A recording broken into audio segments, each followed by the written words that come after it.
میری امی نے جب مجھے یہ بتایا کہ لڑکی صوم و صلات کی پابند ہے تو میں بہت خوش ہوا تھا کہ اچھی بات ہے، نیک لڑکی کا گھر میں آنا برکت کا سبب ہوتا ہے۔ میرے ساتھ بیٹھی میری شادی شدہ بہن نے مجھے ٹہوکا دے کر میرے کان میں سرگوشی کی کہ لڑکی حسین بھی بہت ہے۔ یہ بات سن کر میں نظریں جھکا کر مسکرانے لگا۔ میری زندگی میں پہلے کوئی لڑکی نہ تھی، اس لیے نور کے بارے میں ہی سوچتے ہوئے میں نے شادی تک کا وقت گزارا تھا۔ لیکن شادی کی رات جب میں کمرے میں گیا تو سامنے اپنی بیوی کو دیکھ کر ششدر سا رہ گیا تھا۔ مجھے تو لگا تھا کہ وہ دلہن بنی میرا انتظار کر رہی ہوگی، میں اس کی تعریف کروں گا، اپنی محبت کا اظہار کروں گا۔ لیکن نور کا عروسی لباس بیڈ پر پڑا تھا اور وہ سادہ سا لباس پہنے جائے نماز پر بیٹھی نماز پڑھ رہی تھی۔ وہ ایک ایسے عمل میں مصروف تھی کہ میں اسے کچھ کہہ نہیں سکتا تھا۔ بے شک وہ بہت نیک عمل کر رہی تھی، لیکن اس وقت میں اسے دلہن کے روپ میں دیکھنے کا متمنی تھا۔ بہرحال میں نے اپنے کپڑے تبدیل کیے اور نور کی نماز ختم ہونے کا انتظار کرنے لگا، لیکن اس کے طویل سجدے ختم ہی ہونے کا نام نہیں لے رہے تھے۔ وہ روتے ہوئے نہ جانے کیا دعائیں مانگ رہی تھی۔ کافی دیر میں نور کے نوافل ختم ہونے کا انتظار کرتا رہا، لیکن پھر مجھے اس پر غصہ سا آنے لگا کہ ایسی بھی کیا عبادت جو آج ہی کرنی ہے۔ میرا غصہ جب آپے سے باہر ہوا تو میں لیٹ کر سونے کی کوشش کرنے لگا۔ کچھ ہی دیر میں سو چکا تھا۔ صبح جب میری آنکھ کھلی تو میری بیوی کمرے میں موجود نہیں تھی۔ یہ دیکھ کر بھی مجھے غصہ آنے لگا۔ جب میں کمرے سے باہر آیا تو وہ میری والدہ کے ساتھ بیٹھی ہنس ہنس کر باتیں کر رہی تھی۔ مجھے اپنی بیوی پر غصہ تو بہت آ رہا تھا، لیکن میں ضبط کر گیا۔ دن بھر نور کا وقت میری والدہ کے ساتھ ہی گزرا تھا یا میری شادی شدہ بہن کے ساتھ گزرا تھا۔ ولیمے کی تقریب سے فارغ ہو کر گھر پہنچتے ہی میں اپنے کمرے میں جلدی سے ہی آ گیا تھا، لیکن آج بھی نور نوافل میں مشغول تھی۔ یہ سب دیکھ کر مجھے پھر سے غصہ آنے لگا۔ میں نے لباس تبدیل کیا، اپنا تکیہ اٹھایا اور کمرے سے باہر نکل گیا۔ میں اس کا ملازم تھا کیا جو روز اس کا انتظار کرتا کہ وہ کب اپنی عبادت سے فارغ ہوگی۔ میں نے تکیہ لاؤنج کے صوفے پر پٹخا اور وہیں پر لیٹ گیا۔ کافی دیر میں اپنا خون جلاتا رہا کہ ایسی بھی کیا عبادت کے شوہر کو ہی نظر انداز کر دیا جائے، لیکن نہ جانے کب میری آنکھ لگ گئی۔ صبح میری والدہ نے مجھے جھنجھوڑ کر اٹھایا تھا۔ میں ہڑبڑا کر اٹھ بیٹھا۔ اپنی والدہ کو غصے میں دیکھ کر میں نظر انداز کر گیا۔ وہ کہنے لگی، اس وقت یہاں کیا کر رہے ہو؟ میں نے کہا، یہ سوال آپ اپنی بہو سے کریں جو تمام رات عبادت میں گزار دیتی ہے۔ میری بات سن کر میری والدہ مجھے ہی ڈانٹنے لگی، کہنے لگی، شرم نہیں آتی ایسی بات کرتے ہوئے؟ شکر کرو کہ بیوی نیک ہے۔ لیکن نور نے یہی اپنا معمول بنا لیا تھا۔ وہ رات ہوتے ہی جائے نماز بچھائے نوافل پڑھنے لگتی، دن بھر میری والدہ اور چھوٹے بھائی کے ساتھ ہنستی، باتیں کرتی، سب کے سامنے مجھ سے بہت اچھے سے بات کرتی، میرے سارے کام بھی کر دیتی تھی۔ لیکن رات کو جب کمرے میں آتا تو وہ عبادت میں مشغول ہوتی۔ میری شادی کو 1 ہفتہ ہو چکا تھا، لیکن اب تک میں اپنے حق سے محروم تھا، کیونکہ محترمہ کے نوافل ہی ختم نہیں ہوتے تھے۔ لیکن میں نے بھی آج پکا ارادہ کر لیا تھا کہ آج اس سے وجہ جان کر ہی رہوں گا۔ رات کے 3 بج چکے تھے۔ میری نیند سے بری حالت تھی، لیکن میں جاگ رہا تھا۔ مجھے اپنی بیوی کی عبادت کے ختم ہونے کا انتظار تھا کہ کب اس کے طویل سجدے ختم ہوتے ہیں۔ رات کے 3 بجے اس نے جائے نماز تہہ کر کے ایک دراز میں رکھ دیا۔ مجھے یوں نیند میں بے حال دیکھ کر کہنے لگی، آپ کیوں ابھی تک جاگ رہے ہیں؟ آپ نے صبح آفس بھی جانا ہے۔ مجھے نور پر پہلے ہی بہت غصہ تھا، دل میں اس کے لیے ڈھیروں شکوے بھی تھے۔ میں نے کہا، تمہیں پرواہ ہے میری؟ کیا شوہر کی ضرورت صرف اتنی ہے کہ بیوی اس کے کپڑے استری کرے، کھانا پینا اس کے سامنے رکھ دے؟ کیا میرے کام کر کے تمہارے سارے فرائض پورے ہو جاتے ہیں نور؟ میرے اس سوال پر وہ بری طرح سے گڑبڑا سی گئی، مجھ سے نظریں چرانے لگی۔ بلا شبہ وہ حسین تھی۔ اس وقت سادگی میں دوپٹہ اوڑھے اس کا چہرہ اس کے نام کی طرح ہی نور برسا رہا تھا، لیکن اس کی جھجک اور گھبراہٹ میری سمجھ سے باہر تھی۔ وہ اب تک ویسے ہی اسی جگہ کھڑی تھی جہاں کچھ دیر پہلے نماز پڑھ رہی تھی۔ میں نے اس کا ہاتھ پکڑا جو برف کی مانند سرد ہو رہا تھا اور اسے اپنے برابر بیڈ پر بٹھا دیا۔ میرا سارا غصہ اسے دیکھ کر ہی کہیں کھوس آ گیا، حالانکہ میرا ارادہ تھا کہ میں اس سے سختی سے پیش آؤں گا۔ شاید یہ اس کے حسن کا کمال تھا۔ میں نے بڑے پیار سے بات کا آغاز کیا۔ میں نے کہا، بے شک تم اللہ کی عبادت کرو، خوب کرو، مجھے کوئی اعتراض نہیں، لیکن یہ عبادت تم دن میں کیا کرو، شوہر کے اور بھی بہت سے حقوق پورے کرنے ہوتے ہیں، تمہیں اس بات کا احساس ہونا چاہیے۔ میری بات پر اس کے چہرے کی بدحواسی بڑھنے لگی۔ اس نے میرے ہاتھ سے اپنا ہاتھ چھڑوایا اور کھڑی ہو گئی۔ مجھے نور کی یہ حرکت بہت عجیب سی لگی۔ وہ مجھ سے کہنے لگی، بدر، میں ابھی کچھ ماہ آپ کو آپ کا حق نہیں دے سکتی۔ میں نے کہا کیوں؟ وہ کہنے لگی، مجھے بیماری ہے جس کا علاج چل رہا ہے، اور اگر اس علاج کے دوران میں آپ کے پاس آئی تو میں مر جاؤں گی۔ یہ بات ہی کچھ ایسی تھی کہ میں سن کر دنگ سا رہ گیا۔ نور کے رونے میں اور بھی تیزی آنے لگی۔ وہ کہنے لگی، میری والدہ اسی لیے میری شادی چند ماہ بعد کرنا چاہتی تھی، لیکن آپ کی والدہ اور بہن کو آپ کی شادی کی جلدی تھی۔ یہ کہہ کر وہ میرے سامنے ہاتھ جوڑنے لگی، کہنے لگی، خدارا بدر، میری اس بیماری کا ذکر اپنے گھر والوں سے مت کیجیے گا، یہ بات ہم دونوں کے بیچ میں ہی رہنے دیں۔ میں نے اس وقت نور سے کچھ نہیں کہا، لیکن اگلے ہی روز نور مجھے ایک ڈاکٹر کے پاس لے گئی، جس کے مطابق نور کے پیٹ میں رسولیاں تھیں جن کا علاج میڈیسن سے ہو رہا تھا۔ کچھ احتیاطی تدابیر تھیں جو ڈاکٹر مجھے بتا رہی تھی۔ اس نے نور کی رپورٹس کی فائل بھی میرے سامنے رکھ دی۔ میں نے اس پر ایک نظر ڈال کر ہٹا لی، کیونکہ مجھے ایسی باتوں کا کچھ خاص علم نہ تھا، لیکن میری بیوی ایک نیک عورت تھی، مجھ سے جھوٹ تو نہیں کہہ سکتی تھی۔ اب ہم نے آپس میں یہ طے کر لیا تھا کہ نور رات کو ایک الگ کمرے میں عبادت کر لیا کرے گی، کیونکہ وہ جب دعا کرتی تھی تو سسکیوں سے روتی تھی، اور میں نیند کا کچا تھا۔ پھر وہ نوافل کے بعد تلاوت کلام پاک بھی بہت دیر تک کرتی رہتی تھی۔ میرے دل سے نور کے لیے تمام شکوے ختم ہو چکے تھے، لیکن جو کچھ ایک ماہ بعد مجھے معلوم ہوا، میرا ذہن پھر سے منتشر ہو چکا تھا۔ چند دن بعد میرا کزن مجھ سے ملنے آ گیا۔ نور اسے دیکھتے ہی کمرے میں چلی گئی، حالانکہ وہ شرعی پردہ نہیں کرتی تھی۔ میرے چھوٹے بھائی کے ساتھ وہ ہنستی باتیں کرتی تھی، کبھی کبھار مذاق بھی کر لیتی تھی۔ ہاں، دوپٹہ وہ ہر وقت سر پر اوڑے رکھتی تھی، یہ اس کی عادت تھی۔ جب تک میرا کزن بیٹھا رہا وہ کمرے سے باہر نہیں آئی، یہاں تک کہ رات کا کھانا بھی میری والدہ نے ہی لگایا تھا، کیونکہ میری ایک ہی بڑی بہن تھی جو کہ شادی شدہ تھی، اور مجھ سے چھوٹا ایک بھائی تھا جو کالج میں پڑھتا تھا، اسی لیے نور ہی گھر کے سارے کام کرتی تھی۔ نور کمرے میں تھی تو یہ سب امی نے ہی کرنا تھا۔ کھانے کے بعد میرا کزن مجھے باہر صحن میں لے گیا، مجھ سے کہنے لگا، اور سناؤ، کیسی جا رہی ہے شادی شدہ زندگی؟ میری اپنے اس کزن سے دوستی اور بے تکلفی بہت زیادہ تھی، ہم آپس میں باتیں شیئر کر لیتے تھے۔ میں نے کہا، میری بیگم کے ساتھ کچھ مسائل ہیں، اسی لیے ہم الگ کمرے میں رہتے ہیں۔ میری بات سن کر میرے کزن فہد نے مجھے جانچتی ہوئی نظروں سے دیکھا، پھر کہنے لگا، ایسے بھی کیا مسائل ہیں؟ جب میں نے اپنی بیوی کی بیماری کا ذکر کیا تو وہ ہنسنے لگا، کہنے لگا، تم بہت بھولے ہو بدر، تمہاری بیوی تم سے جھوٹ بول رہی ہے، نظر رکھو اس پر۔ یہ کہہ کر وہ واپس چلا گیا، لیکن مجھے مزید ایک الجھن میں ڈال گیا تھا۔ میں اپنے کمرے میں آ کر لیٹ گیا، سوچنے لگا کہ فہد نے یہ بات کیوں کی، میری بیوی مجھ سے کیوں جھوٹ بولے گی۔ میں پورا دن آفس میں بھی یہی سوچتا رہا کہ کس کی بات پر یقین کروں۔ آفس سے واپسی پر میں گھر کے بجائے سیدھے ایک ڈاکٹر کے پاس چلا گیا۔ وہ جینٹس ڈاکٹر تھا۔ میں نے اسے وہ ساری باتیں بتائیں جو نور اور اس کی ڈاکٹر نے مجھ سے کی تھیں۔ میری باتیں سن کر وہ ڈاکٹر مسکرانے لگا، کہنے لگا، ایسا کچھ نہیں ہوتا، اس بیماری میں میاں بیوی کی علیحدگی ضروری نہیں ہوتی، آپ کو بیوقوف بنایا گیا ہے۔ یہ سن کر مجھے نور پر غصہ آنے لگا۔ وہ میرے ساتھ کون سا کھیل کھیل رہی تھی؟ مجھے الو بنا رہی تھی۔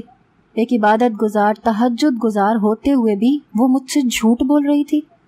میں اب سوچ چکا تھا کہ میں اب نور کی ہر حرکت پر نظر رکھوں گا۔ میں جب گھر پہنچا تو نور میری والدہ کے ساتھ بیٹھی چائے پی رہی تھی۔ مجھے دیکھ کر مسکراتی ہوئی میرے پاس آ گئی، میرے ہاتھ سے آفس بیگ پکڑا اور کمرے میں رکھنے چلی گئی۔ کھانا لگاتے ہوئے کہنے لگی، بدر، آج میں نے آپ کی پسند کا کھانا بنایا ہے۔ میرا دل اس وقت ایک نامعلوم انجانی سی اذیت میں مبتلا تھا۔ مجھے نور کی ہر بات دھوکے بازی لگ رہی تھی۔ میری پسند کا کھانا بنانا، بھاگ بھاگ کر میرے کام کرنا، یوں ظاہر کرنا جیسے وہ مجھ سے محبت کرتی ہے، یہ سب مجھے ڈھونگ لگ رہا تھا۔ وہ مسکرا کر کہنے لگی، آپ کی پسند کا گاجر کا حلوہ بھی بنایا میں نے۔ میں نے اسے تعصب سے دیکھا اور کہا، مجھے بھوک نہیں ہے، آفس کے ایک کولیگ نے آج دعوت کی تھی۔ یہ کہہ کر میں نے کچھ پل اس کا بجھا ہوا چہرہ دیکھا جو مجھے ایک بناوٹی سا لگ رہا تھا۔ میں اپنے کمرے میں آ گیا۔ मेरी भूख तो मेरी बीवी के झूठ ने ही ख़त्म कर दी थी। मैंने कपड़े बदले और सोने के लिए लेट गया। गुस्से के मारे मुझे नींद भी नहीं आ रही थी, लेकिन मैं अंधेरा किए कमरे में लेटा था। ये सोचता रहा कि नूर ने मुझसे ये झूठ क्यों बोला था। क्या मैं उसे पसंद नहीं था, और क्या उसके घर वालों ने उसकी शादी मुझसे ज़बरदस्ती करवा दी थी, या फिर उसका किसी के साथ। इस सोच से मेरे दिमाग की तनाबें खिंचने लगी। नूर कमरे में आई तो मैंने अपनी आंखें बंद कर ली। वो मुझे सोते देखकर मेरे पास आ गई, क्योंकि मैं ऑफिस से आते फ़ौरन से कभी भी नहीं सोता था। हम एक अच्छे दोस्त की तरह बातें करने लगे थे। नूर अब मुझसे ज़्यादा घबराती नहीं थी, क्योंकि मेरा रवैया उससे दोस्ताना सा हो चुका था, क्योंकि मैं जानता था कि मेरी नेक बीवी एक बीमारी में मुब्तला है। चंद माह के इलाज के बाद हमारे बीच सब कुछ ठीक हो जाएगा। इसीलिए अब हम खूब बातें करते थे, हंसते थे। कभी कभी मैं आइसक्रीम खिलाने भी नूर को बाहर ले जाता था। वो भी मुझसे अब बिल्कुल बेतकल्लुफ़ी से बात कर लिया करती थी। मुझे सिगरेट पीने की आदत थी, लेकिन नूर मुझसे सिगरेट छीन लेती थी। कहती थी, बदर, ये जानलेवा शौक़ है, इसे मत पिया करें। वो मेरी सिगरेट छुड़वा चुकी थी, बल्कि मैं नमाज भी पढ़ने लगा था। लेकिन उसकी इबादत, जाए नमाज पर रोना, सिसकियों से रब को राज़ी करना, मुझे सब कुछ अब ढोंग लग रहा था। वो मेरे पास आकर मेरी पेशानी पर हाथ रखकर देखने लगी कि शायद मुझे बुखार है, जो मैं आते ही सो गया हूँ। मुझे देखकर वो कमरे से बाहर निकल गई। मुझे ना चैन आ रहा था, ना ही नींद। रात के 2 बजे तो भूख और प्यास की शिद्दत ने मुझे उठने पर मजबूर कर दिया। मेरा हलक प्यास की शिद्दत से कांटा बन चुका था। मैं उठकर अपने कमरे से बाहर निकला, किचन में जाकर फ्रिज खोला और पानी की बोतल निकाली। उसी को मुंह लगाकर पानी पीने लगा। प्यास की शिद्दत इतनी थी, मैं 2-3 गिलास पानी पी चुका था।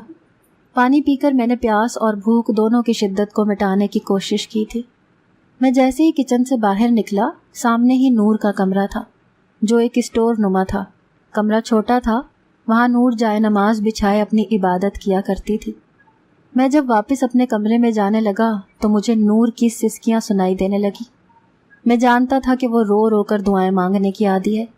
ये बात मेरे लिए नई ना थी, लेकिन वो दुआ नहीं कर रही थी, वो तो किसी से बातें कर रही थी। जैसे नूर कमरे में अकेली ना हो। मेरा दिल धक से रह गया। मैं फ़ौरन से नूर के कमरे के पास आ गया। मुझे वहाँ एक नौजवान की धीमे लहजे में बातें करने की आवाज़ें आने लगी। नूर रो रो कर उससे बहुत धीरे धीरे बातें कर रही थी। ये सब सुनकर मेरे तन बदन में तो आग ही लग गई थी। मेरे गुस्से का ये आलम था कि आज किसी को जान से ही मार डालूंगा। मैंने उसके कमरे का दरवाज़ा इस ज़ोर से पीटना शुरू किया कि उसे तोड़ ही डालूंगा। मैंने चिल्ला कर कहा, नूर, दरवाज़ा खोलो, अंदर कौन है तुम्हारे साथ? मेरी धाड़ सुनकर मेरी वालिदा और छोटा भाई दोनों ही कमरे से बाहर निकल आए, लेकिन नूर ने दरवाज़ा नहीं खोला। कमरे से आवाज़ें अलबत्ता बंद हो चुकी थीं। मैंने दोबारा से कमरे का दरवाज़ा बजाना शुरू कर दिया। मेरी वालिदा और भाई भी मेरे पास पहुंच गए। इसी असना में नूर ने भी दरवाज़ा खोल दिया। उसकी आंखों से अब भी आंसू बह रहे थे, लेकिन उसके चेहरे पर बदहवासी थी।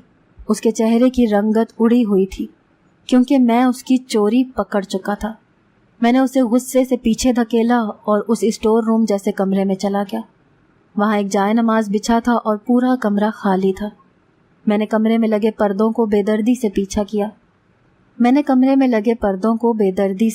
किया। कमरा बहुत छोटा था और वहाँ ज़्यादा सामान भी ना था। बस एक खिड़की थी जो बैरूनी तरफ खुलती थी।